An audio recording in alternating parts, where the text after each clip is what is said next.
Are you listening?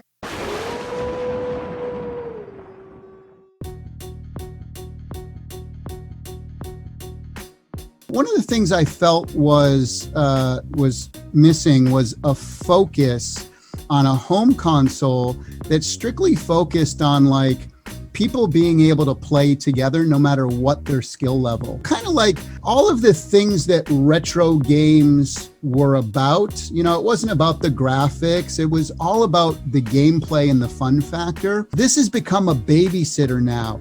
Kids are turning into zombies because they're always, on their devices. Families of 4 who are sitting in the same room together are in 4 completely different worlds, right? That's what we want to fix. That's what we're trying to bring folks together. Our whole motto and moniker is Intellivision.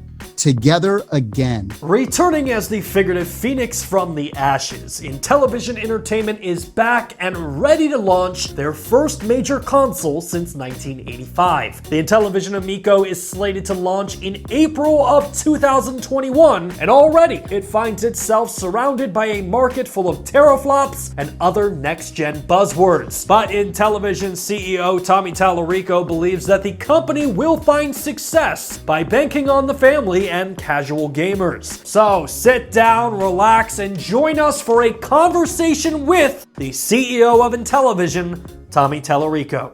Hey everyone, welcome to the Nerf Report. Today we have a fantastic guest, a composer, the former host of Electric Playground, the founder of Video Games Live, and of course the CEO of Intellivision. Ladies and gentlemen, please welcome Tommy Tallarico. Tommy, thanks for joining us. Hey, thanks for having me. Boy, I sound busy. You've had a massive involvement in the video game industry. I read today 300 video games you've had your hands in. That can't be a real number. That's actually 350. Yeah, it's up to 350 now. It's a Guinness World Record for the person who's worked on the most video games in their lifetime. It was crazy. Back in the like early 90s, I'd work on maybe 20 to 25 games a year doing the audio. Some of the ones that people might know from like the 90s that I worked on were games like the original Earthworm Gym 1 and 2, Disney's Aladdin, Cool Spot, Terminator on the Genesis and Sega CD, games like Tony Hawk Pro Skater, the original team, the early Madden football games, Spider-Man, James Bond. I worked on the Sonic the Hedgehog franchise, one of the first Americans to ever be hired by Team Sonic.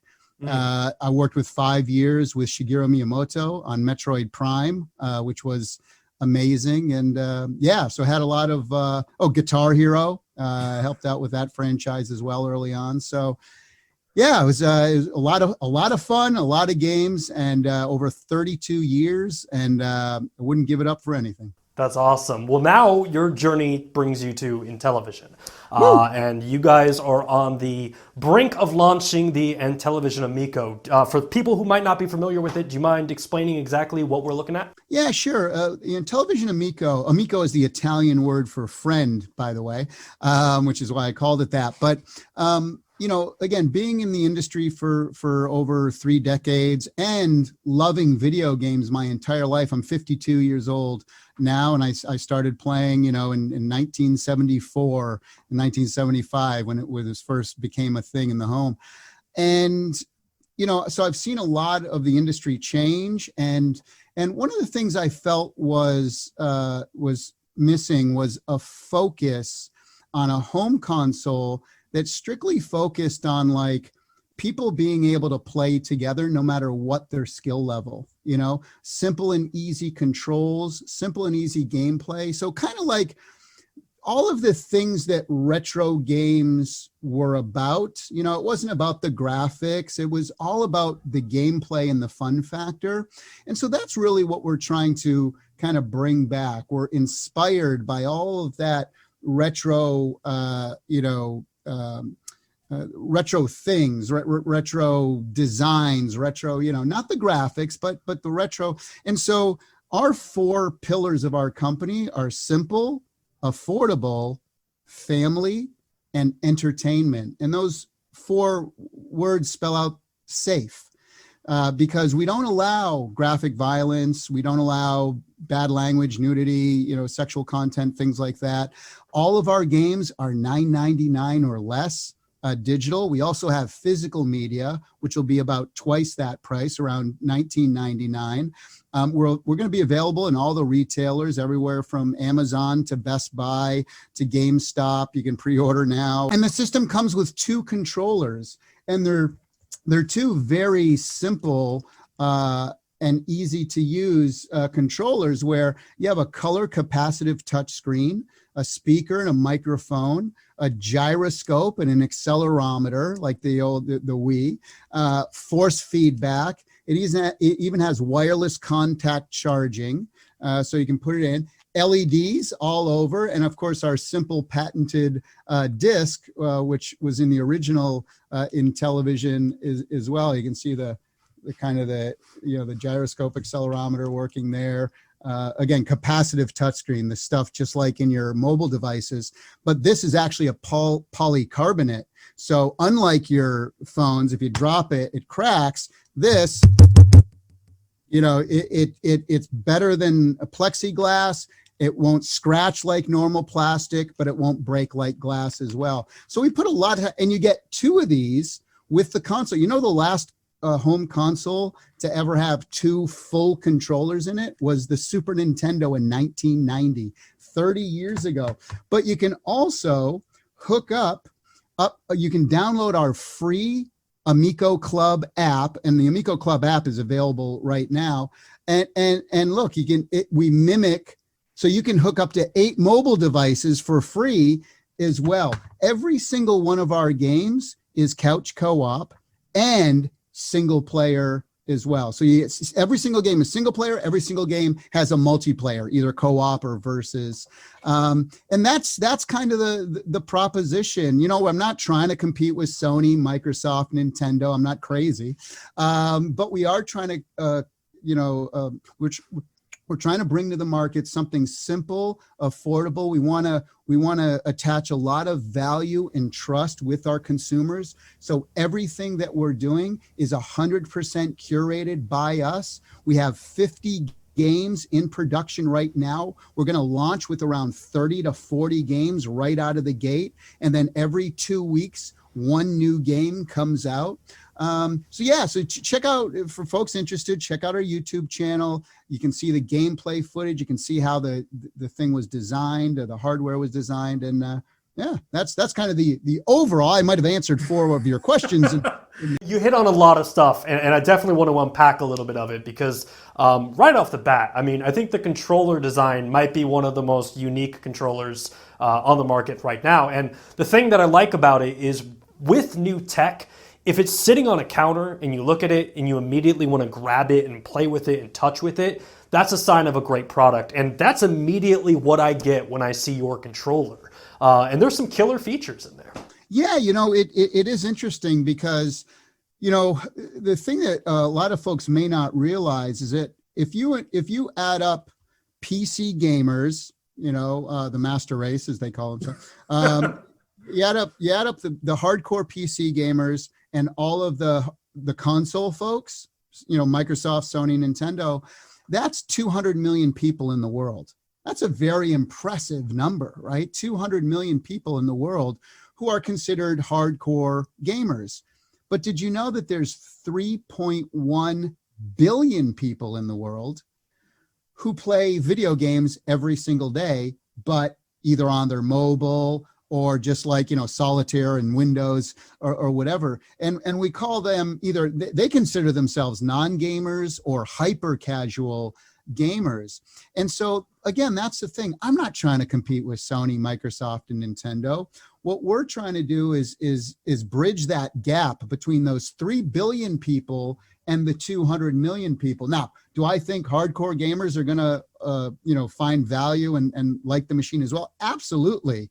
They're going to have to play it though first and really get in. But what they'll find the value in is like, my gosh, when my non-gamer friends come over, or my wife or my girlfriend or whoever, they can play games with me too, or I can now play games with my kid. where, because you look at the reason. So you say, you unpack that and you say, why are there 3 billion people who play video games every day, yet only less than 7% of them play on home consoles or hardcore PC gamers?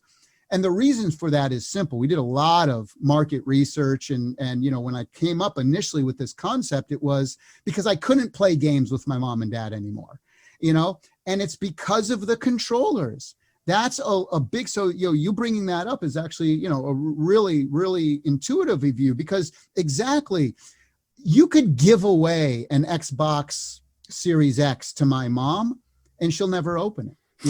You can put a Switch controller in my dad's hands and he won't play it, and so that's something that a lot of hardcore gamers sometimes have trouble kind of like figuring out or understanding, and I'm a hardcore gamer myself. It's like, what do you mean? It's so easy. It's dual analog sticks. Come on. But to a again, think of your grandmother, think or whatever, think of somebody who doesn't play video games at all. And what they do know is this and this is easy. Oh, I get it. You want to go down, you push down. You want to go, it's like a mouse, right? Oh, look, wherever I move my hand, the thing on screen is moving. So we really brought it back down to the most basic and simplest terms. People know this.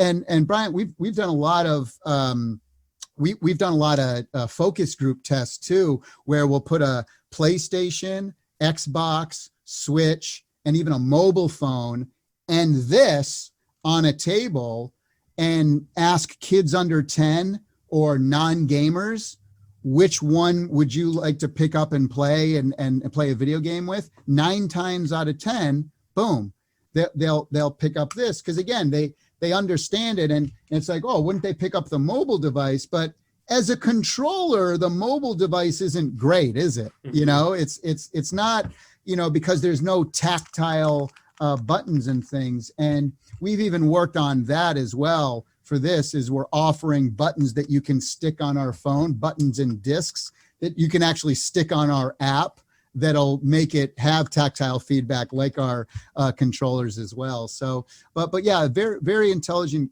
comment to bring up that. And it is something that is very, very unique, and you get 2 of them. There's more technology in this than any other controller that I can think of that's out there, especially with the color capacitive touchscreen. The controller definitely is awesome, and that kind of feeds into my next question of, I wasn't aware you could just kind of almost emulate your phone into the controller, but will you be selling separate controllers at retail as well? Absolutely, on day one. And we have 5 different color combinations that we're launching with. 2 of them are our standard edition, and that's the graphite black and the glacier white. So those are really nice matte finishes with silver, kind of metallic silver finishes and gunmetal finishes. It's really, really cool. But then we have special editions models, and those are a little more expensive because the process that we use is a lot more complex and complicated for those finishes. But we have a Galaxy Purple, which is being exclusively sold currently through GameStop. That'll change after launch, but right now it's a GameStop exclusive. We have a vintage wood grain. So it's like the old wood grain in gold, which you can get on fig.co as a pre-order. We're running a special VIP there too, where you also get $25 extra of free games and some other things. And then we have the GTO Red for all you car fans out there like me. And I actually have some of the, these are some of the shells here. There's awesome. Red. This is the Galaxy Purple, and it's like a metallic. Pay no attention to the gray stuff. This is going to be, again, a metallic silver, but it's just showing the, again, the faces. This is the wood grain. Again, pay no attention to the brown. It's just, placeholder stuff. This will be brown, but not this outer stuff. Yeah, I got to give you kudos, because wood grain is one of those finishes that disappeared in the gaming industry, but when it comes back, it's just like, oh, that's great. Yeah. You got to bring that back. Now, the other thing to know about the value proposition is that, so you get 2 full controllers, can hook up to 8 mobile devices. All the games are $9.99 or less. And the system comes with 6 free full games loaded, AAA games that from our past, most of them, that are loaded on the system automatic. So another $60 value right there.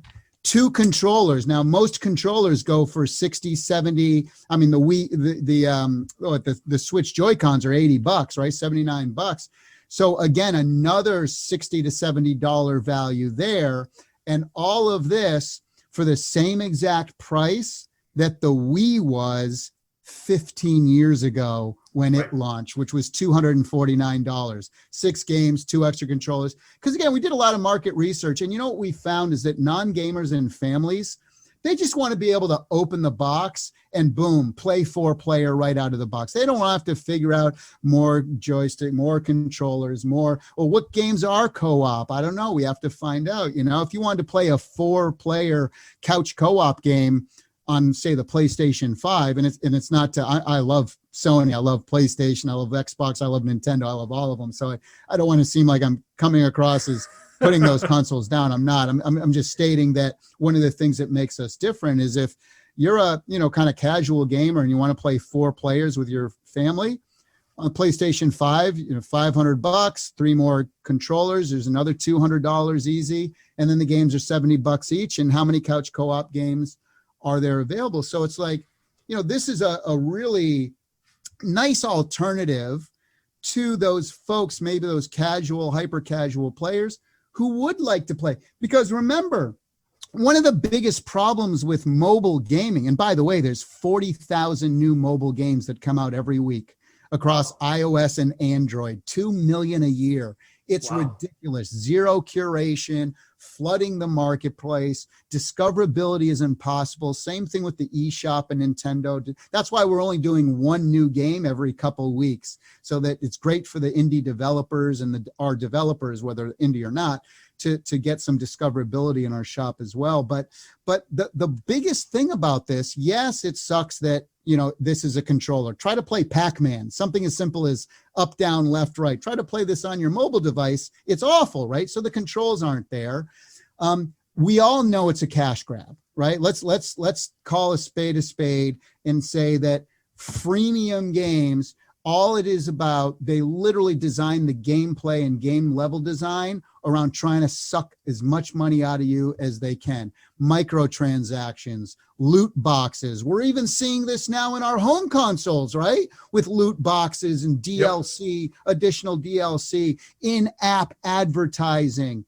We don't have any of that, Brian, not a single thing. So not only are the games $9.99 or less, no microtransactions, no loot boxes, no in-app advertising. And then the other thing is that this is a solitary device. You want to know the number one concern of new parents is that they give their children too much alone screen time, right? Because this has become a babysitter now.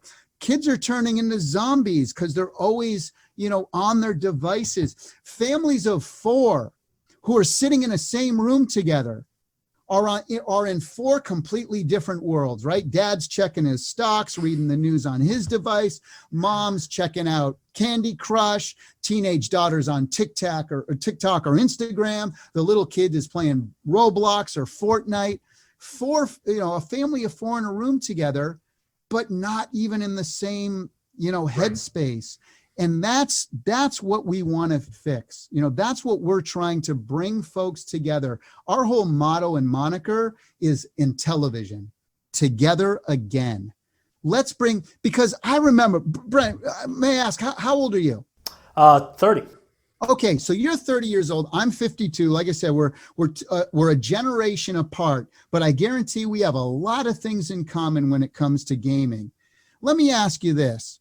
Like when you were growing up, maybe you're like me, my fondest memories, video game memories when I was growing up, was when I was playing video games together in the same room with other people. right? Maybe it was Mario Kart. Maybe it was me and my dad playing the original Intellivision baseball, or me and my brother playing hockey, or, maybe it was GoldenEye on the N64, Bomberman, Mario Kart, Mario Party, Tekken, Virtual Fighter, whatever your poison was.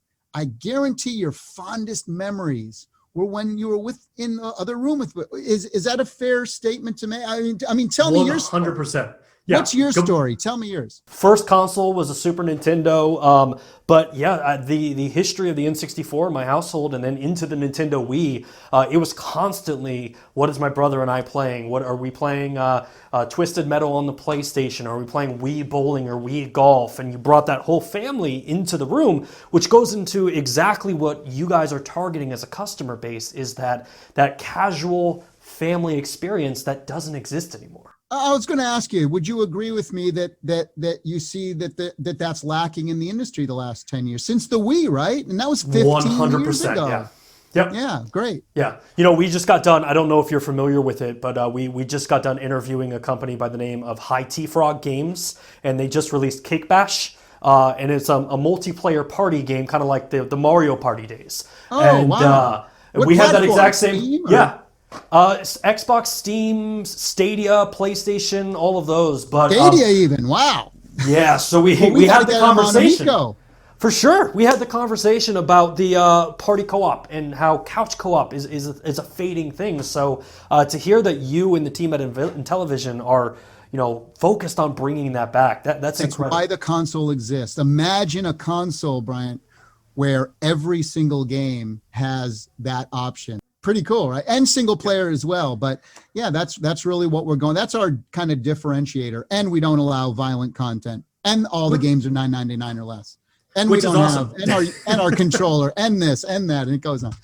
Yeah. Well, on the topic of games, if you don't mind me asking, I mean, for someone who's been in the industry for so long, I watched the YouTube trailer with all of the games that have kind of been either remade or received a new fresh coat of paint. How exhilarating was that for you as a video game fan to see these games get new life? Well, I mean, so I personally have my hand in the design of every single game that comes across Amico. In a lot of cases, I've designed them from the ground up. Some I've just 50% projects might come to us, and then we kind of reshape them in the way we feel is best. For me, it's a dream come true. It's funny. I was talking to one of my childhood friends a few nights ago, and they were saying, remember we used to sit in your basement and we'd play Intellivision and ColecoVision, and you were always like, you were hacking on your 300 baud modem on your Apple IIc, he goes, I always remember you saying that you want to be a president of a video game company someday, and make these games. And so it's the same with my concert series, Video Games Live. When I was a young kid, I used to record all my favorite video game music on my dad's big ass tape recorder, 8D batteries. And I'd take it down to the arcade and record all my favorite music. And then I would put concerts on for all my friends, for my neighborhood friends. I'd take the tape, I'd play it back, I'd jump up in front of my TV, put my favorite video games on behind me, and pick up a guitar and play along and put on these shows. And again, here I am 40 years later after that, manifested that. All of this is, with my Video Games Live tour, which has broken Guinness World Records for the longest running symphony show, biggest symphony show ever seen live, 752,000 people watching me live on stage. That was in Beijing. Wow. The famous Bird's Nest National Olympic Stadium. We played there, 130,000 people inside, 600,000 people outside. And so, yeah, all of this stuff really just derives from passion and never letting go of my 6-year-old self. It really is. And with so many people, when they grow up and they get mature and they, get a career and have, get married. And then maybe when they have families, they start to they kind of channel that inner childhood through their own kids again, right? Oh, now I have an excuse to play Legos again, right? Yeah. And the reality for me, I never stopped playing Legos, and yes, I'm married and have a family and stuff, but you know, Peter Pan, right? It's kind of like, you know, the Peter Pan syndrome, and it's something that, you know, I've made my whole career based on, you know, kind of keeping myself thinking like I was when I was a kid. You know, you ever see the movie with Tom Hanks, Big, where you know, it's kind of like that in my real life. I feel sometimes, but yeah, it's all about passion, Brian. You know, I could have retired a long time ago, but I really feel like this was something that the industry was missing, and something that I really was passionate about. And again, my machine growing up was the original Intellivision. So to have the opportunity to kind of lead this new, you know, unique console with the brand that I love and cherish the most. You know, like you said, Super Nintendo is your first machine. There's that emotional love and connection that will never be broken. You know, and that's how I feel towards Intellivision. So yeah, it's something that's really special and something I really cherish. Well, you mentioned you have your hands in the games, each game that comes to the platform. So I don't know if we can talk about it. Can we briefly touch on Earthworm Gym 4? Sure, absolutely. Ask me anything. I'll try to tell you as much as I can. So Earthworm. Go ahead. Yeah, so Earthworm Gym 4 will be an exclusive to Amico. First things first, thank you for bringing back Earthworm Gym. Took us 25 years, but... Yeah. He's been one of those franchises that I've always looked at, and I'm like, man, that's a lost franchise. I used to love it so much as a kid. And so what does it feel like? Because you were a composer on the original two. How does it feel to finally have Jim kind of get his time to shine again? Yeah, you know, it's great, because one of the things that a lot of folks may not realize is that the team that did Earthworm Gym, we had done 5 games together, and that was it, right? And it's interesting. We all got together. There was about 10 of us, and we got together in like early 1991, and we started creating. And the first game we all worked on together was a game for the Sega Genesis, and I think it was Super Nintendo as well, Global Gladiators, it was called. And it was a McDonald's license. And that game, it won Game of the Year for a couple magazines. It won Audio of the Year, and it won Best Art of the Year. So the very first time our group got together, we knocked it out of the park and won all those prestigious awards. The second game we worked on together, and we would do these one a year. So the next game, 1993, we start working on, or it comes out, is Cool Spot. Well, Cool Spot was a 7-Up character. It won Game of the Year, Audio of the Year, and Best Art of the Year. So now we're 2 for 2. You say, well, that's pretty mind-blowing that you can do that. The third game we worked on was Disney's Aladdin on the Sega Genesis. Yep. It won Game of the Year, Audio of the Year, and Best Art of the Year. 3 for 3. Unheard of. 1994 rolls around. Next game we do together, Earthworm Gym. Game of the Year, Audio of the Year, Best Art of the Year. Next game after that, Earthworm Gym 2. Game of the Year, Audio of the Year, Art of the Year. So 10 guys come together, and we were like brothers. I mean, it was a brotherhood. It really was. And we were all single at the time. We were young. We were in our early 20s. You know, we were spending every waking moment together. When we weren't working on a game, we were all hanging out as well. So that's how close we all were.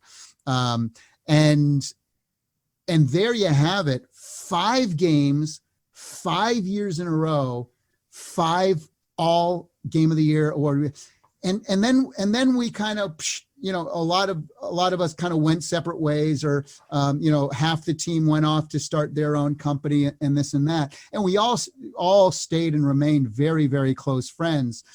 And about 10 years ago, we had a secret meeting, get together, and we're like, why don't we all come together and like just do another Earthworm Gym game? And we started talking about it, and we approached the folks who had owned the rights at that point. It was Atari, and believe it or not, and they didn't want to do it. We kind of started doing something, and then they're like, we'll just get anyone to do it. It doesn't have to be you guys. Like, anyone can do it. It's like, really? Wow. Because there have been other Earthworm Gym games after 1 and 2 that have been total trash, especially Earthworm Gym 3, as you know, that was on the DS, or not the DS, it was on the N64. Right.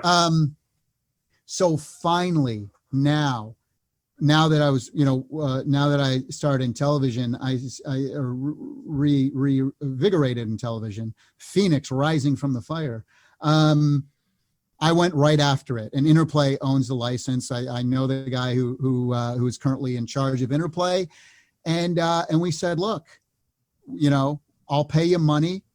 We'll give you a nice royalty.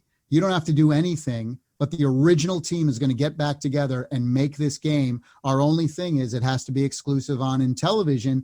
And the reason for that is that we're completely designing the gameplay in such a unique way, built around our controller. Because people are like, oh, well, why doesn't this come to the Switch and the PlayStation and the Xbox?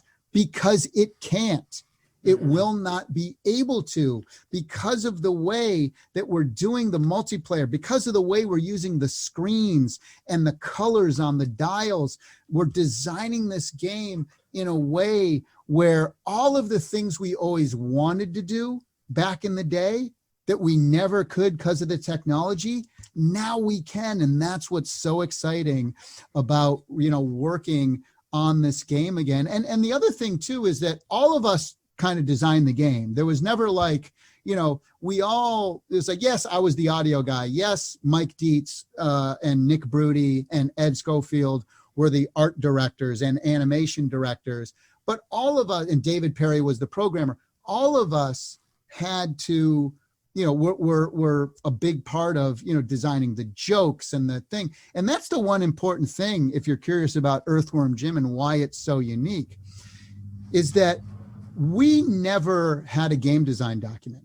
And we never sat down and said, oh, let's do a 2D platform level and let's put this power up here and that power. That's never how it was. That's typically how games are made. For us, it was 10 people in a room trying to make each other laugh. We would come up with the jokes first. What would something that would be funny? I have an idea. What if you launched a chicken in the air at the beginning of the game? Because chickens are funny. You can go, and then you just see this chicken running through every level. You just see it flying.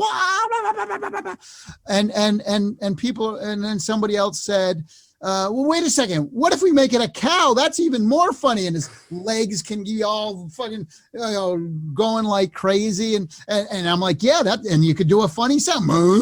That's just as funny as the chicken clucking.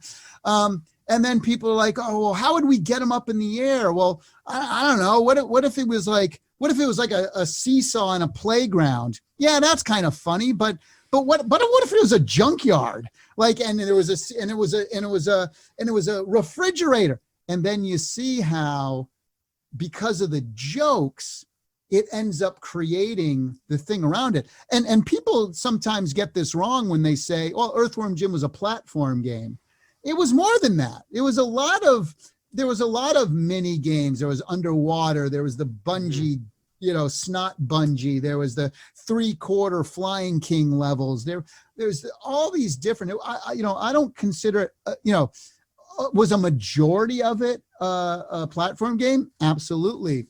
But so that's our approach to this one as well. We're not just going to let's just make a 2D Earthworm Jim platform game now 25 years later. Hell no. We're going to mix it up, and we're going to do all these amazing things. You're going to be taken off guard. You're going to be laughing. And so once again, when we all got back together, we spent a whole 3-day weekend just coming up with jokes. locked ourselves in a room in a mansion on the top of a mountain in Laguna Beach, and just came up with jokes. And we filmed a lot of it as well. So we'll have to come out with some kind of making of video at some point. But for sure. Yeah, that's kind of the history behind Earthworm Gym. That's awesome. I mean, I think Earthworm Gym, along with the entire library of games that you guys are going to be offering, including your guys' unique controller design and everything else going with the console, is extremely exciting. And honestly, I'm looking forward to actually picking it up day one. So if somebody at home was interested in finding out more information on Intellivision, where should they go? Yeah, that's it. Thank you for bringing that up. People should check out IntellivisionAmico.com, and please sign up to our mailing list. That way you won't miss anything with social media and all the stuff that's always hitting you from all sides. Make sure you sign up to the mailing list so you'll get all the information and you'll get it first. The other big thing is to subscribe to our YouTube channel, because we put out lots of really fun, interesting videos about the system, about the games. You can go on there now, check it out. We deep dive into the controller, the design of the hardware. And one of the things that makes us different too is that we actually show the games as they're being made as well, right? So, it's not like your typical company where it's like, oh, well, we're only going to show finished gameplay. We're like, hey, here's our work in progress right now. And sometimes we get feedback from people saying, oh, wouldn't it be cool if it did this? Oh, hey, that's a good idea. We'll put that in. So it really is. I want people to feel like they're along for this ride. I want them to feel like they're part of our Intellivision family, because even if you don't like the system or what we're offering, at least root for us, right? We're the big underdog here. We're like Rocky Balboa, fighting. We're like David versus all the Goliaths out there. And, we don't have the same infrastructure as a Google or a Microsoft or a Sony. We don't have, the technology of those folks, the infrastructure, the marketing dollars of a Nintendo or whatever. We don't have any of that. But what we do have is ideas and passion. And we hope that comes through in our final product. And thanks to everyone out there who would be interested in learning more about it. We really appreciate it. Well, Tommy, thank you again so much for coming on, and I wish you and the entire team at Amico nothing but success with the launch of this console. To everybody watching at home, thank you again so much for checking it out, and if you want more information on Intellivision Amico, head to IntellivisionAmico.com. Thanks for watching. Hey, thanks again for checking out our channel. Are you like the thousands of people in the comment section down below wondering why does this channel have so little subscribers? Well, you can fix that today by subscribing to the channel, liking the video, commenting, and sharing it with your friends, which I know sounds like a lot, but I feel like our channel is worth it.